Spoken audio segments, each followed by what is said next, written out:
Welcome to What's the Point? A question we should all be asking ourselves, and the podcast by brand architect Bill Ellis. Hi, everybody. Welcome back to What's the Point? I'm your host, Bill Ellis, and today I'm really delighted and honored to have, for the first time on this show, a repeat guest.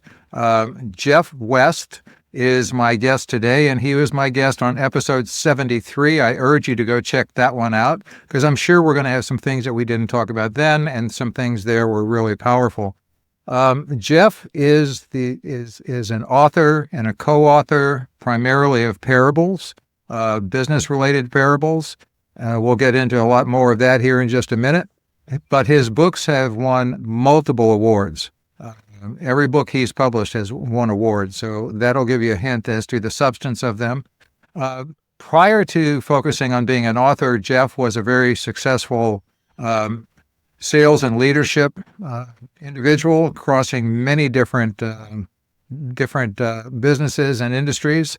And living in Texas, he is also a musician. He's played in a Dixieland band because, as he says, everybody loves a tuba player. So with that, here's Jeff West again. Thank you, my friend. Good to see you. Oh, Bill, it's such an honor to be on the show, not only with somebody that I respect, but with somebody I do consider a friend. It's great to be here. Yeah, it's a double win for me as well. And thank you for committing your time once again to the show, because I know that it will help a lot of people, and it will have a slightly different focus than we did the last time. But you'll also get to understand that the format now of the relaunch of What's the Point is slightly different than the last, because I do have some pretty specific questions, none of which you know are coming, but I think give more context and more ability for you to share some of your insights in a way that's more meaningful to not just me, but to my listeners as well. So with that, let's get to the starting point. Talk to me about Jeff's childhood and rearing and how you went from baby to adult. Well, I'm actually a full-blown redneck. I have to admit that up front. I was actually born and raised in a little town in northwest Georgia. It's called Dalton, Georgia. I don't know if any of your listeners will know that area, but I was born in what I would refer to as a very non-affluent situation. I always laugh and say, I wasn't poor. My mother was poor. She just took me with her everywhere she went. But it was one of those kids. I had to learn things fast that were going to help me later. Like I started working full-time jobs when I was 14 years old. That summer between, I think that was my freshman and sophomore year. I worked 40 hours a week, paid for my own things. My mom couldn't do that. She didn't have the money to do that. And so, but it taught me a work ethic very early on. And then during the school year, I would work part-time, but only full-time during the summers. Worked my way through, not high school. I had a place to stay, but really worked the entire time in high school. Got into leadership roles there. I was a senior class president, and then went on to college, worked my way through college playing the tuba. So everybody does love the tuba player. But scholarships, even went all the way to get a master's degree. And the master's is actually a music composition. All of that prepared me really well to be in the career I've been in ever since I graduated. I've been in sales and sales leadership for 40-something years. And so it was so funny because I have been doing job interviews with people before.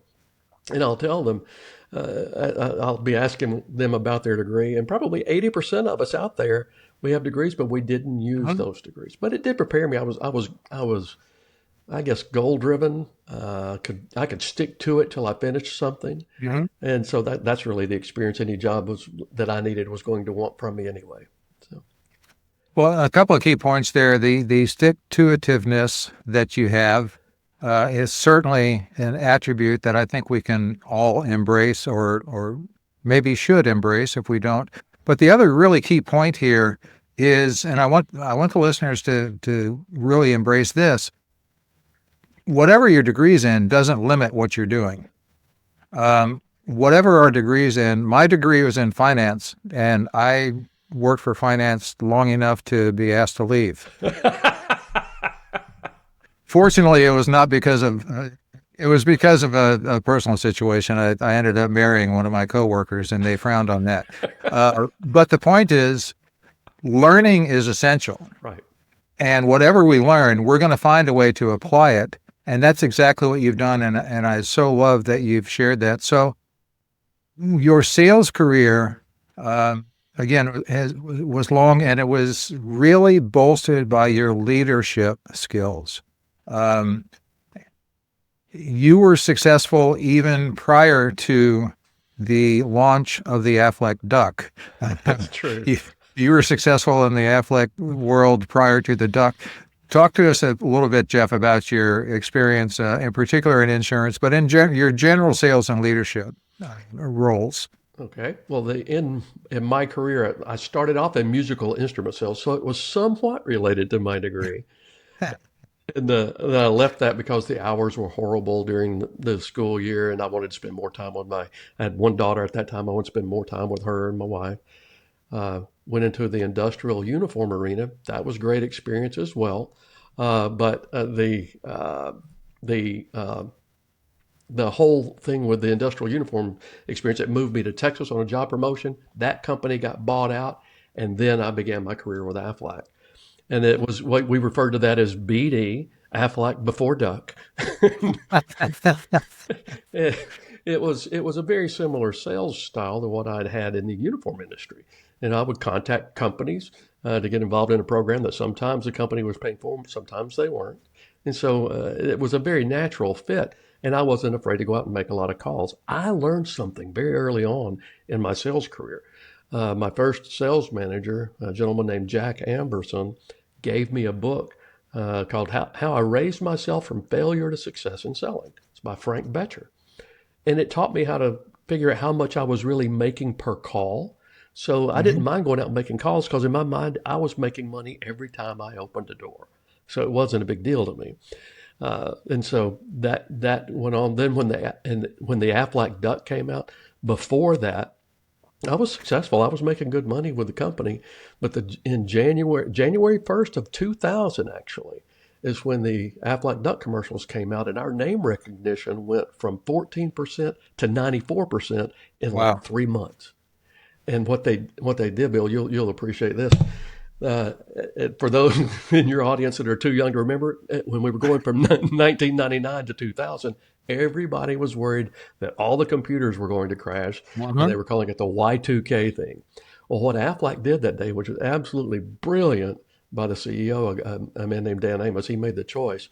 They advertised every single hour with the new duck commercials on every news station, pretty much in every area, including other countries that we were in. And so as people were watching the news to see what happened, they were getting our commercials, and it shot our name recognition up like crazy.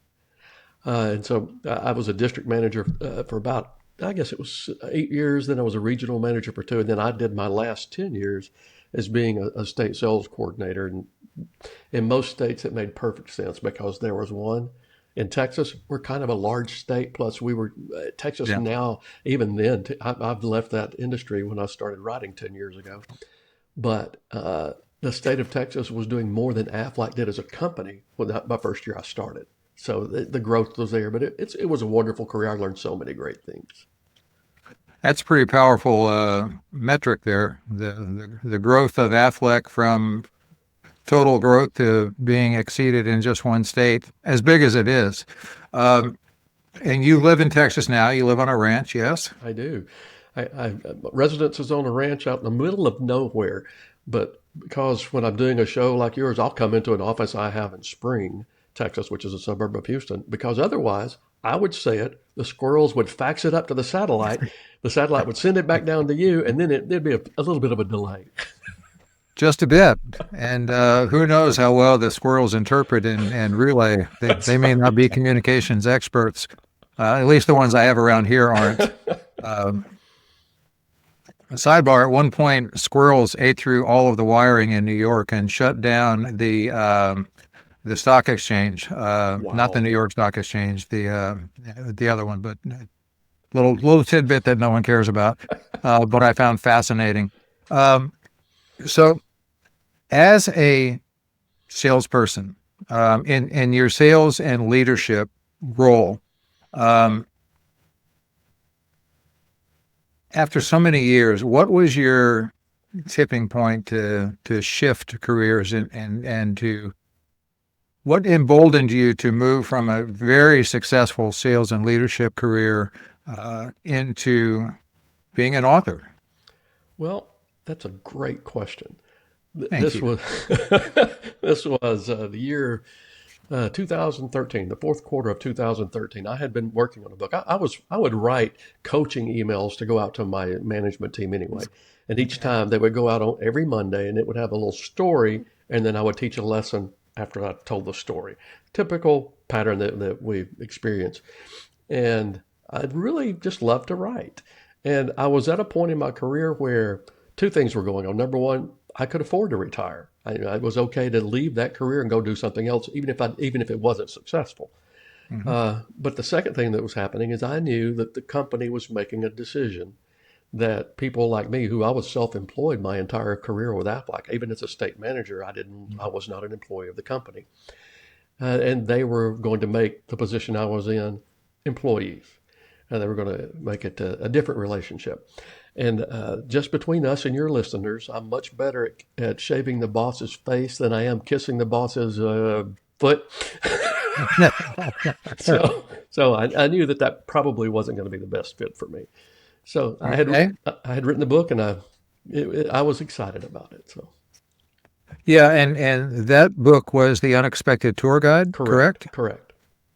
Give us a little insight as to the topic and the lesson. Not so much that people won't go buy it, because we certainly want you to get more sales. But tell us what was in there. The Unexpected Tour Guide is probably one of my favorite character setups I've ever written. It's a Okay. story of a young salesperson who they're struggling. They're a hard worker. They have good leadership skills, but they're really struggling to get a handle on it.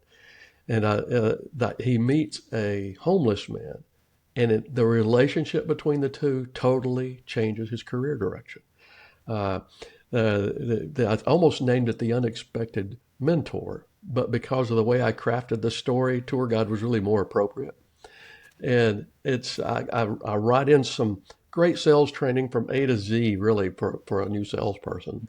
And I use the storyline to do it. And then my favorite part of the book is my first sales manager. I think I mentioned his name earlier, Jack Amberson.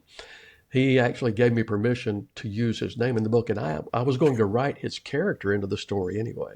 But he even allowed me to use his name. And I worked for the guy maybe 2, 3 years, but we've had a special friendship ever since. Yeah, I can only imagine. And so taking that, what was the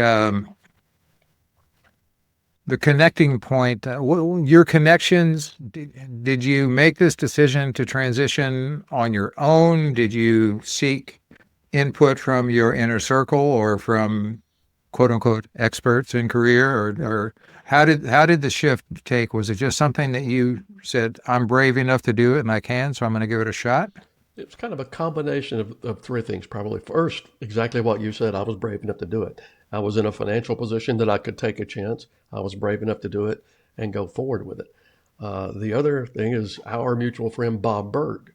I had never written a book before, so I sent him the manuscript and I said, look, tell me if this is any good or not. Tell me if you like this. And his encouragement and his feedback was so crucial. It was just incredible. And the third one, I checked with upper management. I talked to my wife, and she was okay with it. That's upper management. Absolutely. Well done. Well done. A tip of the hat on that lesson. uh, Let me jump back to early, Jeff. What did as when you were a child? What were you thinking you would want to be as an adult? What was your aspiration in life as you were carried from place to place with your mom and from the trailer on? The earliest memory I have of knowing what I wanted to do was when I decided that I wanted to be a band director.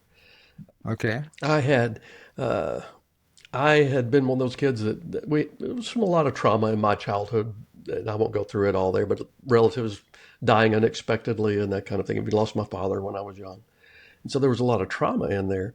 And for whatever reason, sports, particularly baseball, and then I started in the band program, those two things just seemed to give me a direction. And I related well to the subject matter, related well to the directors that I had. And so I decided, okay, I'm going to be a band director someday. And so that's why I went to college on a music scholarship and all that. While I was getting my undergraduate degree, I thought, well, instead of teaching high school band, I think I want to teach college. So I went and got a master's degree in composition, thinking I would do that. And then I actually did. I've even written a little bit of film scoring and written some other things too. Nothing that anybody would know, but yeah, that's the earliest memories that I wanted to be a band director. Okay, here's my take on that. As I hear you say that, Jeff, what clicked in my mind is early on, you wanted to be a leader. Well, you wanted to be a leader. Leadership was important to you for whatever reason. And that just underscores what we talked about just a moment ago, that the specific degree you have isn't necessarily the path we have to follow. It's the traits and the different points that got us there and how we can then extrapolate them. So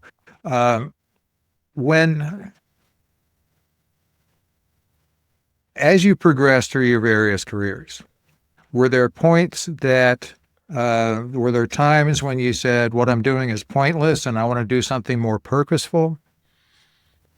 Probably if the purpose was what I'm doing is pointless and I need to make more money. If you could combine it that way a little bit, yeah, probably so. When we came to Texas, my wife and my two daughters, we came out. I was 29 years old at that time. 2 years later, that company got bought out. I was the general manager. I went from making $60,000 a year to struggling because even though they had said they made some promises, it didn't really work out in their business model for them to keep those promises. Mm-hmm. And I didn't respond really well to how that happened. I just said, at the time, Bill, I would have said, those sons of guns. I probably would have changed the wording even. But the truth is, I'm always the one responsible for my success. Nobody else is. It's up to me. Whatever happens doesn't matter. It's what I do with that then. But I had gone from making $60,000 a year over the course of about 18 months with them to bringing in maybe $500 a week at the most. And my family was going under financially. And I literally walked into the office one day and I closed the door in the sales manager's office and I began to not so politely leave that company. and I left. I didn't have a job. 6 weeks later, that's when I started with Aflac. It took me that long to find anything to do, and that was commission only. And it scared the bejesus out of me. You're very bejesus. I started to say something else. I'm the most imperfect person anybody will ever meet, even though I'm a person of faith. But I almost said another word. Well, you've already self-disclosed that you're redneck through and through. So. True. I don't think the expectations would be a surprise. So that's an example of, if you're going to move on, burn the bridge, and you can't go back. Maybe that's not what you had in mind at the time, but it certainly erased any thought that you might have had of rethinking your move and saying maybe this will work after all, which is kind of interesting. Did that ever occur to you? Certainly not at the time, but as you did move on? No, as I moved on, I'm glad that it worked exactly like it did. But, in my branding now, when I'm doing workshops or anything for people in the sales arena, the branding I use is fusion points. And of course, that's the combination of positive emotion and logic. That creates a fusion point. And I talk about how that works in a business model and all that.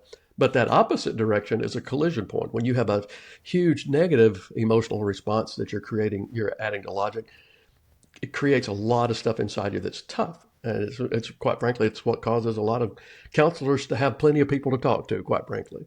Yeah. But in that moment, I had a huge collision point with that company and I reacted rather than responding. And as I look back, I wish I had handled it a little bit differently.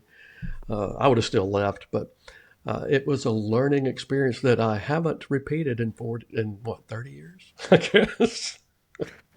Well, that's interesting because that jumps to one of my many questions for you, and that is asking you to share a point of pressure where you were pressured and how you acted or reacted and how you pushed through it. And I think you might have just answered it before I asked it. Well, that would definitely be a precursor to it. For me, that moment for me that changed everything about my future was not too long after that situation where I'd quit that company. We were going under financially.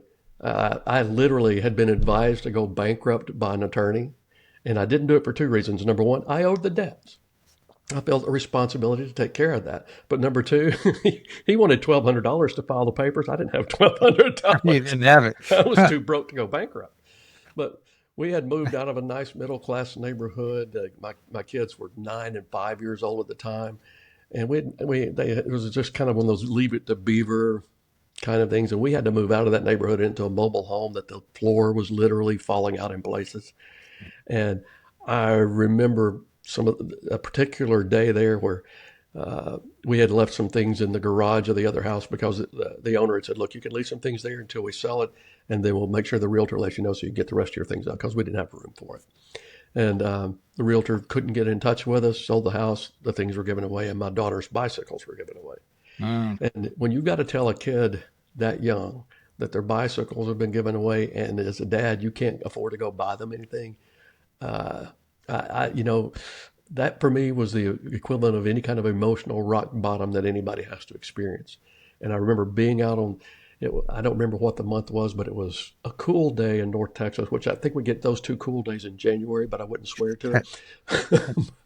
But my thing just did something there. You just sent up a lot of balloons. I don't know how I did that. I don't know how that worked. But I was standing on that front porch after telling the girls that, and I was out there, and it was a little bit rainy, and it was chilly, and I wouldn't go back inside because I couldn't stop crying. And the kids had already moved on. They weren't crying anymore. They were kids. They were resilient. Yeah. But I couldn't. And that day, everything changed for me, because at that moment, I knew I can never let my kids down like this again. And so that's when I began to my career with Aflac was just getting started, but I really pushed through. I think I made only about $25,000 the rest of that year, but the next year I made 50, then I made 80, then I made 100, and it never went down. And so it was, but that moment of having to tell them that, but it motivated me to draw a line in the sand and say, no more. I can do this again. So that was clearly your life, if not professional, your life tipping point, where suddenly everything came into clarity for you as to what's important. And I do want to make another observation, Jeff, and I've told you this before personally, and possibly in episode 73. One of the things I admire greatly about you is 2 things: integrity and accountability. And you've already touched on that a few times in this conversation. It was because of me the girls didn't have bicycles. It was because of me this happened. And you take ownership of that, and that's not an easy thing to do, and that can cause even more pressure. But to me, character, integrity, accountability are attributes that are non-negotiable. And if we look around these days, it's easy to see that a lot of people don't agree with that. True. But nonetheless, I appreciate that trait in you, and it's something that I strive to, I'll never be perfect at it, but I strive to be a whole lot better day after day after day. So thank you for bringing that up. Here's a transition question. What has been the single book that has had the most impact on your life? If I go secular, I would have to say probably Endless Referrals by Bob Burg. And that's more professional development kind of thing. But that's a book. Before that in sales, my focus was always really on the sales process and just trying to make a sale happen. It really wasn't anything outside of that. And that book was the first manuscript that ever got my attention to the level where I understood, wait, everything I do is about how can I benefit that person in front of me? How can their life get better if they're working with me? And when I understood that, I put some things in place that made my career take off like crazy with Aflac. So if it's in a secular business, that would be it. If it's not necessarily secular, if it's personal, or if it's even faith-based, for me, and I don't know the audience here, and certainly I'm a person, I'm the most imperfect person anyone could ever meet, but I'm also a person that's got a lot of faith. And there was a book that I read called, it's by a guy named Lee Strobel, called The Case for Christ. And Okay. I was one of those, I grew up in a church. And so, that's just naturally the way I went. But if somebody asked me, well, why do you believe that? I could never say it. That book, he was an atheist. And he wrote a book trying to disprove it because he was actually aggravated at his wife for joining a church. And in the process, he became a person of faith too. So that's probably it on a personal level. Well, two great answers, two great books. And just to address your comment, I am thrilled and proud that my listener base is constituted by Christians and any number of denominations, because believe me, they're not all the same. Right. Jews, Muslims, Hindus, atheists, which I don't buy, agnostics, maybe. Right. So yeah, I ask people to always talk about their faith, their lack of faith, or whatever, because it's part of who you are, and it's something that if we're wise, we're going to listen to and say, what can I learn from that, if anything? Absolutely. So thank you for sharing that. And we all learn to get along better that way too. It doesn't. I'm like you. I'm open to everything, but I want us to all get along. I really do. If we can, don't want to get down into a lecturing thing, but my belief is if we can focus on the similarities Yes. rather than the differences, we're all going to be better off. Absolutely. And it doesn't mean I have to agree with everything someone else says or does, but I at least have to accept that that's what they choose to do. Right. And it's not my place to change that. Absolutely. If it's against my thoughts. Anyway, enough of the lecturing. Let's move on. So one of the reasons I asked you the question about books is because books have become very important in your life. So let's talk about them, because we talked about The Unexpected Tour Guide. You've also co-authored Said the Lady with the Blue Hair with Lisa Wilber, Streetwise to Saleswise with Bob Burg, all of which, like I said earlier, have won awards, and important awards, not the Jeff West Writing Award. And you have another one in the works now, and you are pretty much probably 80% devoted to being an author. Yeah, easily. Okay. It is. It's my happy spot. When I'm writing, I'm doing that thing that makes me feel the most fulfilled. So that's where you have that's where you have evolved, and that's where your current purpose and as you say, happy spot is. Right. Share with us a little bit about how that came to be, and you've already talked about you had the freedom, the financial freedom to pursue it, but it's something that, with financial freedom or not, you wouldn't have pursued if you didn't get motivated by it. Right. It's interesting. Whether I'm in front of a crowd of people talking or I'm writing, my thought processes are okay, what can I do here that's going to make a difference when we're on the other side of this?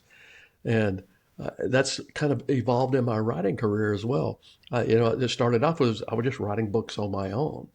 And then you already know the story. I know Bob Burg started a group called the Go-Giver Success Alliance. In that group, in one of the early meetings, I met Lisa Wilber. Lisa's Avon's 5th highest producer in history. And the story of how she had blue hair that day, I don't know if it would go into that day because I know we were limited time schedule, but the process I had decided was I was going to start changing my business model to closely match what John David Mann does in his.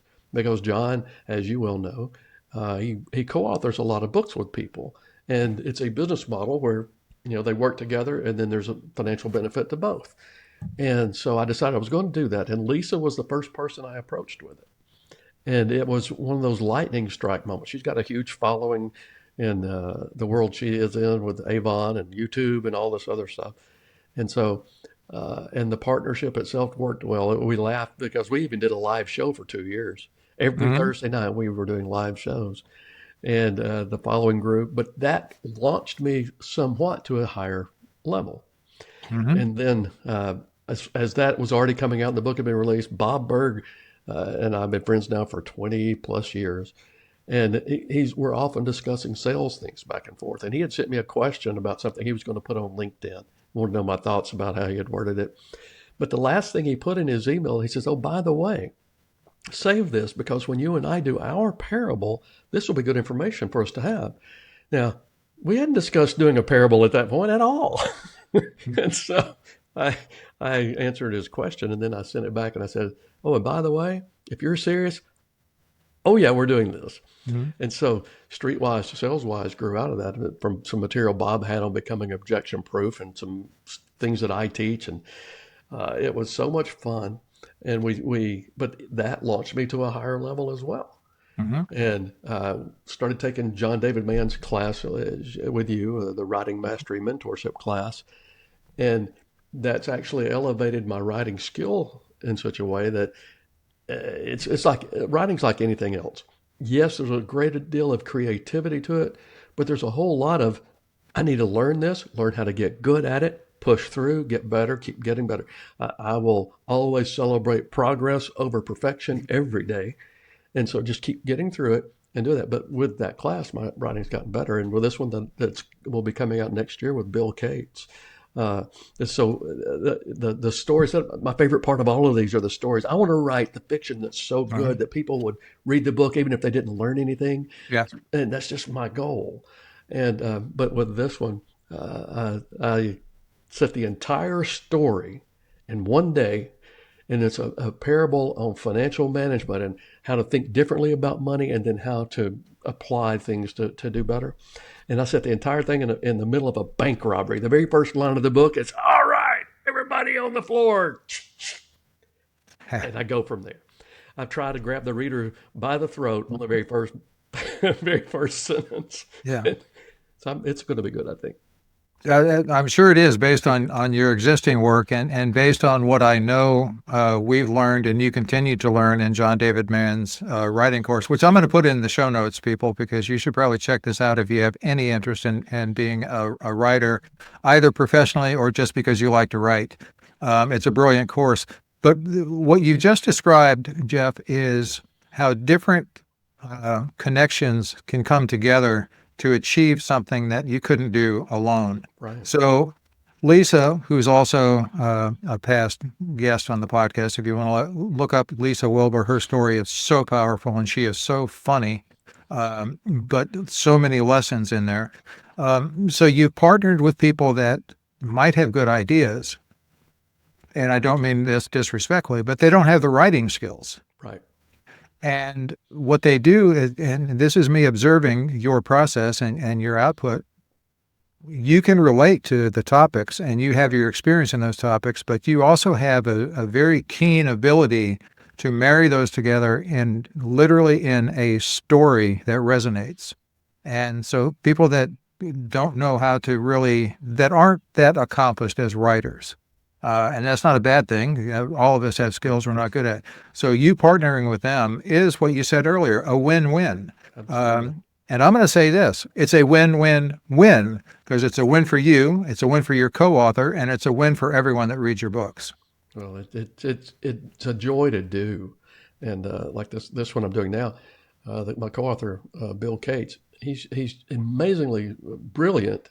He's got a huge following in the financial services industry, and he's written a lot of how-to books. But the parable idea was not something he was comfortable even thinking about doing, so that's why we decided to work together. But it's exactly what you said; it's that triple win. Mm-hmm. Yeah, and it's actually pretty cool to see that can happen. I think it goes back to looking for the similarities and looking for positive attributes as opposed to tearing things down. If you were to give any advice to someone either younger or someone struggling with feeling like what they're doing is pointless for them and wanting to find out something purposeful for them, you've already explained how you've done that. What advice might you give anyone at any age and any level of professionalism in their career? That's a question that really takes some thought. For me, and again, everybody's situation is a little bit different, but for me, I knew it because when I would do certain things, that gave me a different feeling inside. And so if someone is really thinking, okay, what I'm doing right now doesn't matter, I don't really like this, start searching your mind, searching your heart, seeing, okay, what are the areas of my life that I really do enjoy? And that would be something that, if I could make a living doing that, I would do it. Now, you can't be like a good friend of mine who says, if I could get paid to watch football and drink beer, that would be the perfect job for me. So those are kind of hard to find. But if you start exploring the different things that you already do in life, you may find where that's going to take you. And I've heard people say, if you find your passion, you'll never work a day. That's not really true, but it'll help you go in the right direction. If you can find whatever you are passionate about, what makes you the happiest internally, then you can, if you find some way to make a living at that, it's still going to be work. I've been going through the rewrite on the parable that Bill and I are working on, and that's hard work because I did some major restructuring on this, and there are days when I think, oh man, but I wouldn't trade it for anything because when you have anybody who, when after they've consumed anything that you've provided, whether it's a book or a meal or anything, when it's over and they say, that was awesome, that changed how I think about this, or that was such a great experience. When someone tells me, they read one of my books and they say, I couldn't put the darn thing down. I had somebody texting me, multiple people texting me at 3 and 4 o'clock in the morning saying, darn you, I couldn't put the book down. And I laugh about that because that is gold to my heart. It's perfect. So look for things that make you happy. Yeah, darn you, I'm awake, so you're going to be awake also. Exactly. So hey, those of you listening, how good is this? How good is what we're hearing from Jeff? If you like what you're hearing, do me a favor and hit like on whatever platform you're listening to, and I'll tell you why. The more likes my show gets, the more people of Jeff's quality I'm able to attract as a guest, and in turn, the more you can learn from different people. So go hit like. It's not that hard. Jeff, I'm going to build on something that you talked about because the whole finding your purpose and is kind of my area of focus as well. So those of you that listen to Jeff say, find out what you enjoy doing, find out if you're good at it, and then the third thing is, does it pass the so what test? I mean, if you like doing something and you're good at doing something, and no one cares, like sitting on the couch, drinking beer, watching football, you have to start over. But another key aspect of that I tell everyone that asks is to create what I call a non-negotiable list. Write down the things you just don't want to do and that it would just tear you apart if you were forced to do it. And have that handy so when an opportunity comes by, you can look and say, yeah, but it's got this trait and that trait, and I'm not going to do that. And it's easier to say no that way. And in the spirit of the Go-Giver, it's also then easier to say, that's not right for me, but you might want to talk to Jeff or Jane, and so you get out of it gracefully. Do you happen to have your books handy? I'd just like you to show them to camera if you do. Sure. I'd be shocked if you don't. But those of you watching on the YouTube channel, I just want you to see these books because I love the covers. There's an Unexpected Tour Guide. Yep. That's the first one. It was written in 2013, actually published in 14. It said The Lady with the Blue Hair with Lisa Wilber. Yeah. And then the newest one with Bob Burg, and this is my favorite cover of all of them, Streetwise to Saleswise. Become objection proof and beat the sales blues. And It's so funny when it comes to parables. I mean, you know a lot of behind the scenes things on all of these. When it comes to parables, it's being that combination of fiction and nonfiction. It's its own little genre, but it's not always considered a genre. And when you're doing book covers, if you're going with fiction, and you can make the cover as dramatic as you want to, and that's all expected. When you're going to business book, it's not expected. So business parable crosses the two. And when I was working on the designers for this cover, we used the music theme throughout it, I said, I want something bold. And we came up with that idea with a musician there, and it's my favorite cover too. So, well, how many times did you have to reject a tuba on the cover? Well, it's funny. The Dixieland band plays a role kind of in the storyline as well, and I played in a Dixieland band. And on the Audible version of Streetwise to Saleswise, there's a chapter in there where I've got Thaddeus, the hero of the character, the protege, who is he's rounding a corner and a Dixieland band is playing, and there's playing an old standard that's far enough back that I could use it because it was in public domain. Yeah, but it was called the St. James Infirmary Blues, and they're singing with that. And in the audio book, I actually sing the part. I only do like 4 lines in it, but people who don't know that ahead of time and they get that, they go, "Wait, was that you? Was that you?"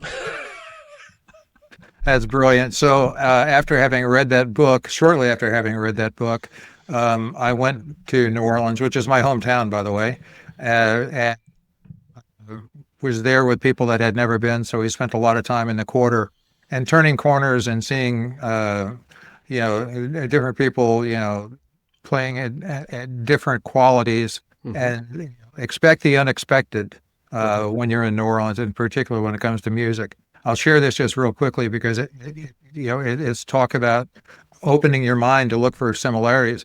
We were in Jackson Square and had just had a muffaletta from Central Grocery, which if you go to New Orleans, do that. And all of a sudden we heard from across the square this brilliant country western singer who was just absolutely amazing. And I was thinking, this guy's in Nashville.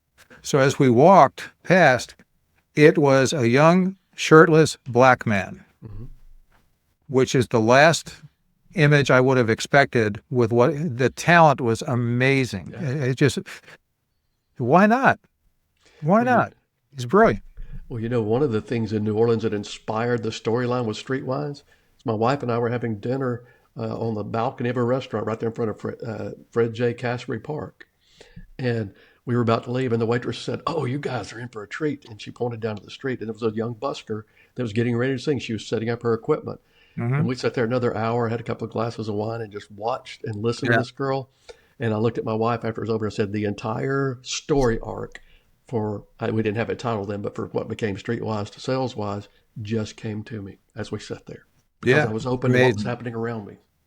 It's amazing.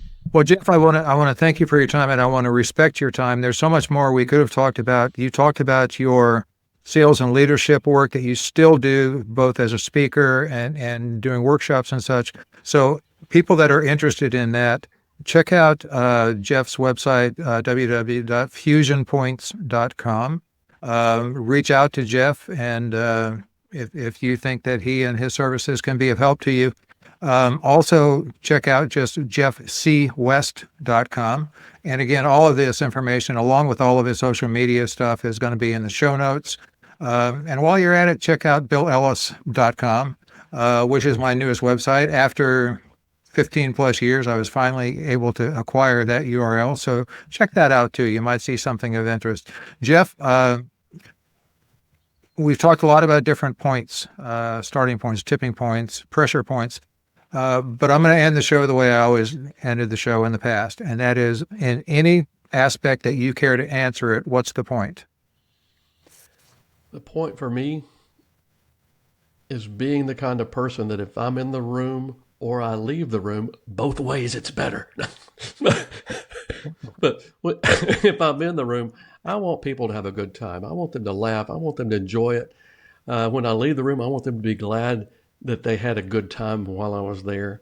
And whether that's in a professional context or a personal context, because the truth is we've got too much negativity in the world. And if we can all be a little spark that makes somebody's day better, it works in our favor. That's what made me successful in sales. I approached it the same way. It's how I write.